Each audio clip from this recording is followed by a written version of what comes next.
उसके लेखक या जनक किसे कहा जाता है? इतिहास के जो लेखक है और जनक है वो हेरोडोटस। अब याद रखना कैसे है वो बताता हूँ। जो इतिहास है उसको इंग्लिश में कहते हैं हिस्ट्री। क्या कहते हैं? हिस्ट्री।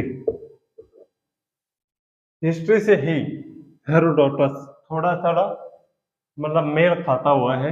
हेरोडोटस। और हेरोडोटस ही क्या है? इतिहास का जनक। किसका जनक? इतिहास का। इसका मतलब इन्होंने इतिहास रचा नहीं है, इन्होंने लिखा है, तो इसलिए इतिहास का जनक। ये बहुत खतरनाक साबित हुए आज के बच्चों के लिए। क्यों? ये लिखते नहीं तो इतिहास को कोई पढ़ता नहीं, इन्होंने लिखा तो इसलिए पढ़ा।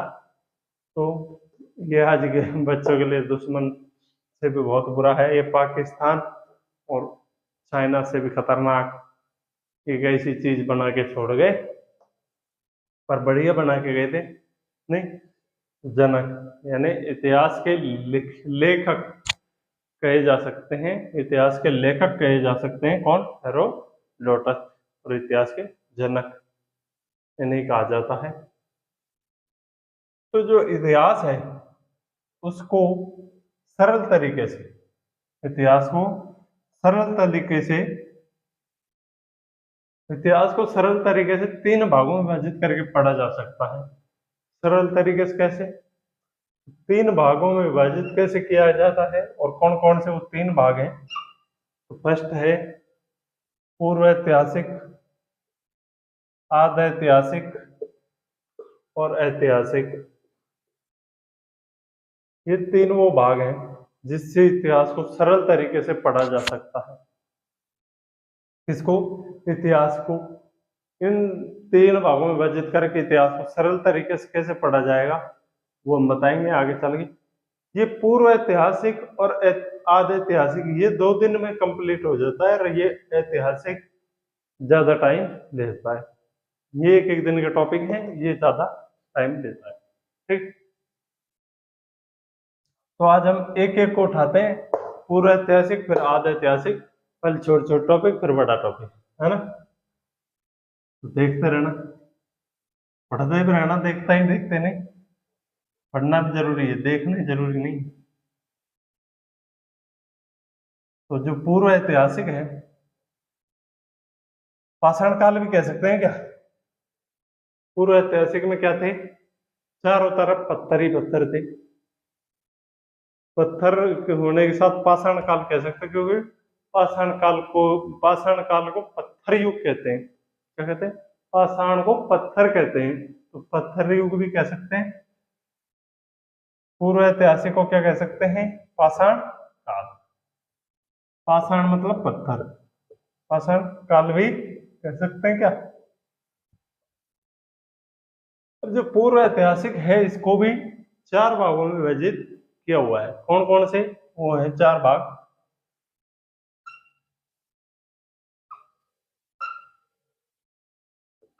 वो चार भाग हैं। पूरा पाषाण काल क्या है? पूरा पाषाण काल, मध्य पाषाण काल, नवपाषाण काल और ताम्र पाषाण काल। ये चार भागों में विभाजित पूर्व ऐतिहासिक काल को किया गया है। चार भागों में विभाजित है पूर्व ऐतिहासिक काल। अब ये चार भागों में विभाजित है, इसको भी एक एक उठाकर हम पढ़ेंगे। तो सबसे पहली चीज तो जो पूर्व ऐतिहासिक काल है इसमें ना कोई भाषा है, भाषा नहीं है, लेकिन आद में भाषा है उसे पढ़ा नहीं जाया गया। ये अपने विचारों को चित्र के माध्यम से, चित्र के माध्यम से व्यक्त करते थे। यहाँ पर ही वो एलोरा की गुफाएं मिल रही हैं, तो वहां पर चित्र हैं, वो संकेत करते हैं कि एक दूसरे को अपने मन के भाव समझा करते थे। आजकल को तो हम बोल कर भी समझा देते हैं, लिपि है हमारे पास, अगला भी समझता है, हम भी समझते हैं वो क्या बोल रहा है। तो पहले में महिलाओं को ज्यादा दिक्कत होती होगी, आज के दृष्टिकोण से देखते हैं तो उस समय आधा ऐतिहासिक में भाषा थी, लेकिन आज तक उसे कोई पढ़ नहीं सका। ठीक, तो अब हम स्टार्ट करेंगे पूर्व ऐतिहासिक, मध्य, फिर नव, फिर वो सॉरी पूर्व पाषाण काल, मध्य पाषाण काल, नव पाषाण काल, फिर ताम्र पाषाण काल, एक एक उठा के धीरे धीरे पढ़ेंगे। तो सबसे पहला आता है पूर्व पाषाण काल। पूर्व पाषाण काल, अभी हम बचपन में हैं, किसके, मानव के बचपने में, फिर थोड़ा बड़ा होगा, फिर थोड़ा बड़ा होगा। तो पूर्व पाषाण काल में बिल्कुल बच्चा है, अभी हुआ है। तो पूर्व पाषाण काल में क्या है, अभी बच्चा है। तो बच्चा कैसा है, आदि मानव। बच्चा कैसा है, आदि मानव। बच्चा कैसा है, आदि मानव, जंगलों में भटकने वाला। क्योंकि छोटे बच्चे को कैसे भी हम भटका सकते हैं। ठीक है। पूर्व पाषाण काल में क्या है, आदि मानव थे। हम लोग क्या थे, आदि मानव थे। आग का आविष्कार कर चुके थे। इसका, आग का आविष्कार हम कर चुके थे। पत्थर के औजार बनाते थे। किसके, पत्थर के औजार। और हम खाद संग्राहक थे। खाद संग्राहक, खाद संग्राहक का मतलब है खाने को एकत्रित करना। उस समय क्या करते थे पूर्व पाषाण काल में, आज तो हम खेती करते हैं, हम खाद उत्पादक भी हैं। उस समय खाद उत्पादक नहीं थे, खाद संग्राहक थे। और वो खाद संग्राहक कैसे, वो खाद संग्राहक ऐसे कि उस समय हम मांस, मतलब जानवरों को मारते, जंगलों में रहना था, आदि मानव जंगलों में रहते। आग का आविष्कार हो चुका है, तो वो क्या है कि उसको मारते, किसको, जानवर को मारते, और उसको पका कर खा लेते। ऐसे हम खाद्य संग्रह कैसे बने कि डेली नहीं जा सकते। परेशानी आज तो बहुत सी हो गई, लेकिन उस समय क्या, कोई तबीयत खराब है, कोई बुजुर्ग है, वो नहीं जा सकता। महिला है, वो उसके बच्चे के कारण या बुजुर्ग के कारण वो नहीं जा सकती। वैसे महिला जा सकती है, तो पुरुष को ही संग्राहक करके लाना पड़ता था खाद। और पुरुष भी कभी बीमार या फिर किसी भी उसमें कोई दिक्कत आ रही हो, तो उसमें फिर वो खाना किस चीज से खाए। उस समय भाव नहीं थे कि कोई दूसरा लेके आए, तो उस समय खाद संग्रह की जरूरत पड़ी। आज के टाइम में भी जरूरत है, उस चीज का आविष्कार हो रहा है, तो उस समय इसकी जरूरत पड़ी, तो ये ऐसे खाद संग्रह हो गया। ठीक है। अगला आता है नव पाषाण काल, सॉरी मध्य पाषाण काल आएगा, उससे बाद आएगा नव पाषाण काल। मध्य पाषाण काल, जो मध्य पाषाण काल है, इसमें माइक्रोलिथ, माइक्रोलिथ, इसका तात्पर्य इस चीज से है कि पत्थर के छोटे छोटे औजार। यहाँ पर पत्थर के औजार हुआ करते थे, लेकिन बड़े बड़े। यहाँ पर पत्थर के औजार छोटे छोटे। इससे क्या फायदा हुआ, इससे ये बड़े मतलब पत्थर मार के बड़े जानवरों के हत्या कर सकते थे, लेकिन छोटे पशु पक्षियों की हत्या ये लोग नहीं कर सकते थे। लेकिन ये माइक्रोलीथ से धनुष बाण जैसे, तीर बाण, धनुष बाण और भाला जैसे आविष्कार हुए। तो उससे क्या है, छोटे के साथ वो बड़े के साथ छोटे जानवरों का या पशु पक्षियों का भी हम मतलब शिकार कर सकते थे उस समय, इसलिए इसका आविष्कार हुआ था। उस समय जो पत्थर के औजार थे पूर्व पाषाण काल में, खुरदरे पाए जाते। कौन से, खुरदरे। और इस समय चिकने।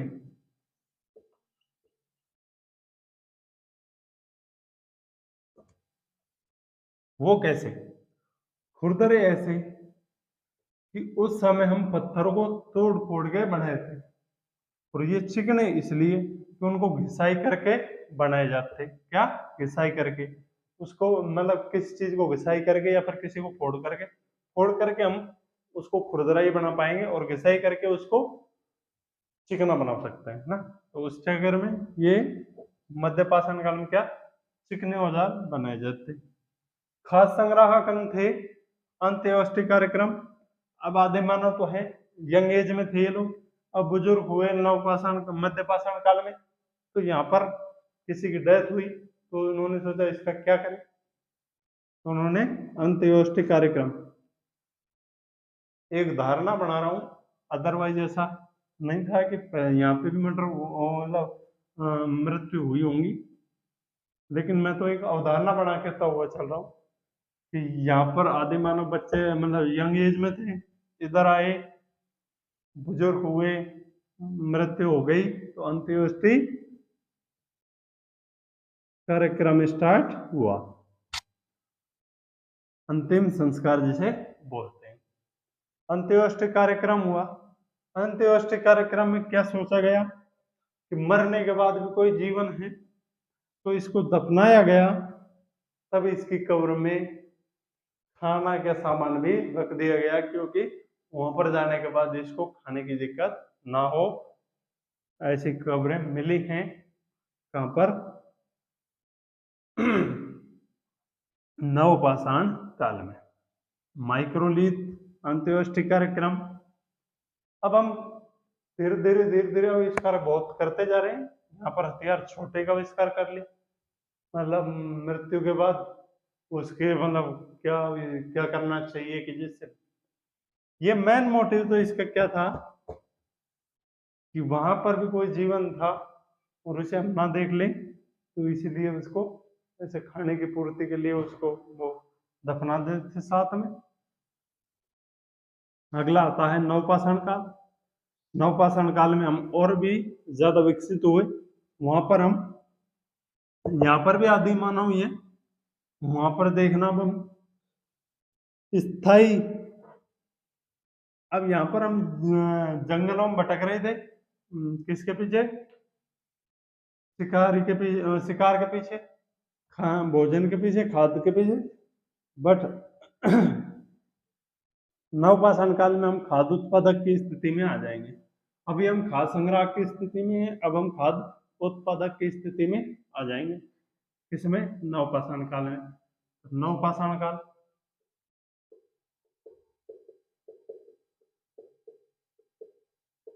नवपाषाण काल में क्या है, हम खेती करने लगे, स्थायी स्थायी जीवन यापन करने लगे, और पहिए का भी आविष्कार कर लिया। पहिए का भी आविष्कार कर लिया।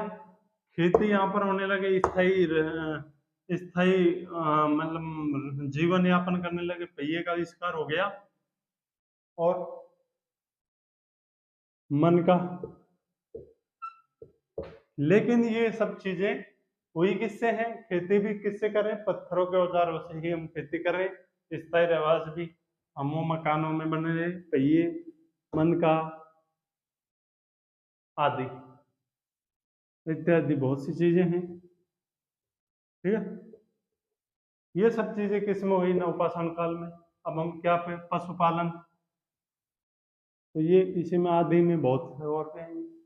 ठीक, तो नवपाषाण काल में खेती स्थायी, तो सबसे पहले खेती कहाँ हुई? तो खेती मानी जाती है किरथर और सुलेमान पहाड़ी के मध्य मानी जाती है, और प्रेजेंट में ये कहाँ है? पाकिस्तान में। फिलहाल कहाँ है ये? पाकिस्तान में। ठीक है, फिलहाल कहाँ है ये? पाकिस्तान में। कीरत और सुलेमान पहाड़ी पाकिस्तान में स्थित है। तो ये का आविष्कार ऐसे हुआ कि खेत से मतलब नीचे से जहाँ पर घर है वहां तक ले जाने की दूरी बहुत ज्यादा थी, और हमारे पास जो खेती मतलब खाद था वो ज्यादा था, एक पर्सन से नहीं आ सकता, इतना था। तो इसलिए पहिए का आविष्कार किया, हम ज्यादा माल ढो सकते हैं।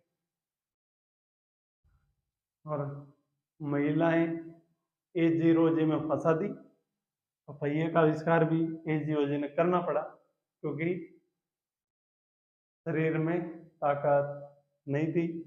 उस टाइम तो थी ही, लेकिन शरीर थोड़ा ज्यादा हम डेवलप पे आ रहे हैं, तो धीरे धीरे शरीर में भी थोड़ी थकावट, कुछ भी मान लो वो आ रहा है। और स्थायी रहवास ऐसे होने लगा, क्यों? उस टाइम पे मॉडर्न जमाने में ये लोग आ गए थे। नहीं, स्थायी रहवास ऐसे होने लगा कि खेती टाइम मांगती है, 6 महीने मिनिमम है। तो 6 महीने तक ये उसकी देखभाल करने के लिए तो वहीं पर रहना पड़ता है, और लंबे समय तक ये रह नहीं सकते। क्यों? क्योंकि ये शिकार के पीछे जाते। लेकिन यहाँ पर क्या था, खाद संग्रह करने लगे। तो यहाँ से इन्होंने स्थायी रहवास, क्योंकि 6 महीने तक रहना है और फिर इससे आगे रहना है, तो इतना सामान लेके कैसे चले? कितना कि उन्होंने साल भर का स्टॉक, मान के चलो कि साल भर का स्टॉक किया, तो उसको लेकर आगे कैसे बढ़े? और कहीं भीग गया तो ये खराब। इसलिए स्थायी रहवास भी इन्होंने बना। मन का होता है एक गले का हार, जो किससे, पत्थर से बना हुआ होता है, पत्थरों, छोटे छोटे पत्थरों से बना हुआ होता है गले का हार। और पशुपालन ऐसे हुआ, आज भी कुछ लोग हैं कि मन किया है आज मांस खाने का, या फिर किसी भी उसका चिकन खाने का, तो पाल रखी है तो काट के खा लिया। तो इसका ऐसे हुआ, इन्होंने घर के आसपास घास उगाई, घास उगाई तो बकरी, भेड़, गाय, भैंस आने लगे। तो इन्होंने देखा जानवर आने लगे, वहीं पर थोड़े मतलब ज्यादा दिखी, तो इन्होंने वहीं पर बैठे उठे, तो इन्होंने वो जगह को और उगा दी घास। उससे क्या हुआ, ये लोग वहीं पर स्थायी रहवास ये इन्होंने भी कर लिया, क्योंकि इनको खाना मिलता रहा। इन्होंने भी देखा, इन लोगों ने भी देखा क्या, कि गाय और भैंस, बकरियां दूध देती हैं, तो हमारा भी काम चल जाएगा। तो उससे दूध उत्पादन करने लगे और इनको पशुपालन होने लग गया। ऐसे मान सकते हैं, अदरवाइज वो क्या रहा होगा, कैसे रहा होगा पता नहीं, ऐसे मान सकते हैं। ठीक है, ऐसे नवपाषाण काल और ताम्रपाषाण काल में किस चीज की खोज हुई थी? तांबे की। ताम्रपाषाण काल में, ताम्रपाषाण काल में क्या हुआ था? तांबे की खोज। तो इसमें एक धातु मिल गई, कौन सी? तांबा। धातु मिल गई कौन सी? तांबा। इसमें ताम्रपाषाण काल में तांबा धातु मिल गई। अब तांबा धातु है जो कहां पर मिली, तो ये इतना पूछता नहीं है, लेकिन बता देता हूं। राजस्थान के, राजस्थान के हनुमानगढ़ हाट, हनुमानगढ़ एक नाम से स्थान है, उस स्थान पर ये तांबे की खोज हुई, वहां पर ये तांबा मिला। क्या हुआ? ताम्रपाषाण काल में तांबे खोज, नवपाषाण काल में खेती, स्थायी मानका इत्यादि। मध्यपाषाण काल में माइक्रोलीथ, अंत्येष्टि कार्यक्रम जैसे। और पूर्व पाषाण काल में आदिमानव थे, आँख की खोज, आँख का आविष्कार हो चुका था, खाद्य संग्रह की स्थिति में पहुंच गई। ठीक है, इतना ठीक है। आगे देखेंगे कल। एक क्वेश्चन है, जो तांबा है, ताम्रपाषाण काल है, इसमें तांबे की खोज हुई थी। तांबे की खोज होने के बाद, तांबे की खोज होने के बाद हम सर्वाधिक किस चीज का उपयोग कर सकते हैं, कर रहे थे? तो उस टाइम पे सर्वाधिक किस चीज का उपयोग, किस चीज के मतलब औजारों का उपयोग किया था? क्योंकि तांबे की धातु है जो इजीली मतलब मेल्ट होके नहीं इसको हम आकार दे सकते हैं। तो उस टाइम पे किस, इस क्वेश्चन का मैं आपसे आंसर चाहता हूँ कि उस टाइम पर तांबे धातु के साथ पत्थर का ज्यादा उपयोग, मतलब पत्थर के औजारों का ज्यादा उपयोग होता था या तांबे के औजारों का? तांबे की खोज होने के बाद तांबे के औजारों का ज्यादा उपयोग होता था या फिर पत्थरों के औजारों का ज्यादा उपयोग होता था? ठीक है, आज के लिए बस इतना, बाकी देखेंगे कल।